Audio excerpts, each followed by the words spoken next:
प्राची परिक्रमा charitable trust Prachi गुरु धर्मक्षेत्र नुआ मठर मिलित 14तम वार्षिक प्राची परिक्रमा पदयात्रा परमहंस प्रज्ञानंद महाराज नेतृत्व में अनुष्ठित हो जाइछि। पवित्र प्राची नदी सुरक्षा और यार महात्मा विषय सचेतनता सृष्टि करने सहित विश्वर कल्याण पर यह प्राची परिक्रमार मुख्य उद्देश्य बोली साधु कही। भक्त पवित्र प्राची नदी गंगा ठारू बड़। यह प्राची नदी में पूर्वर वाणिज्य चलुवा बेले यह नदी में बड़ बड़ पथर आसी प्राची कूल विभिन्न मंदिर निर्माण करा जायथिला। कालक्रमे एही प्राची नदी पोती होई नाଳରେ परिणत होई प्राचीर अस्तित्व हराइछि। भक्त नदी को पुनरुद्धार करबा पई साधु संत बुद्धिजीवी प्राची प्रेमी माने कहिसंती। तेबे एही प्राची परिक्रमा कार्यक्रम रे पंडित चित्तरंजन मिश्र, स्वामी सुधानंद गिरी, महंत चित्रमणि पर्वत महाराज, बाबा दामोदर दास, महंत रामकृष्ण दास, बाबा रामदास, महंत दिव्यकृष्ण दास, बाबा सत्यानंद दासों सहित शताधिक साधु संत प्राची प्रेमी और विदेशी श्रद्धालु जोग देथिले। चारि छकरू बसंत कुमार मलंक रिपोर्ट, दिनलिपि लाइव। जय मां प्राची सरस्वती। पूज्य परमहंस प्रज्ञानंद महाराज तथा ओडिशार अनेक साधु संत मानकर समन्वय दीर्घ 14 वर्ष धरी यह प्राची परिक्रमा कार्यक्रम अनुष्ठित हो आसुछि।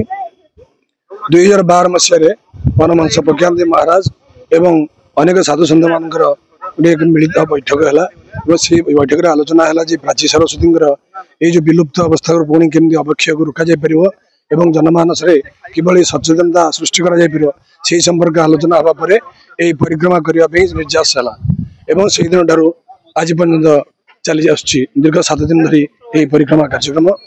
प्रथम अंधकपिलेश्वर जे कि कालिया स्थित श्री कपिलेश्वर देव निकट ठार आरंभ हो पुणी प्रत्यावर्तन कर अपर पार्श्व से जगह पहुंचती एवं उद्यापन कार्यक्रम कर दीर्घ 7 दिन कार्यक्रम। जय जगन्नाथ। जय मां प्राची सरस्वती। वंदे उत्कल जननी। आम ओडिशा लोक, आम ओडिया। ओडिशा प्राचीन संस्कृति संपन्न प्रदेश यार पौराणिक नाम उत्कल एवं कलिंग एवं इठी राजा ध्रुवंकर पुत्र शासन करथिले। इठी राजा बलिंकर पुत्र शासन करथिले। ओडिशार प्राचीन परंपरा अत्यंत महिमामंडित। ओडिशा एक प्राचीनतम नदी होती प्राची सरस्वती, जार वर्णन पुराण मानकर अछि। प्राची सरस्वती ऐतिहासिक भौगोलिक गुरुत्व जिते अच्छी धीरे धीरे भूली गले।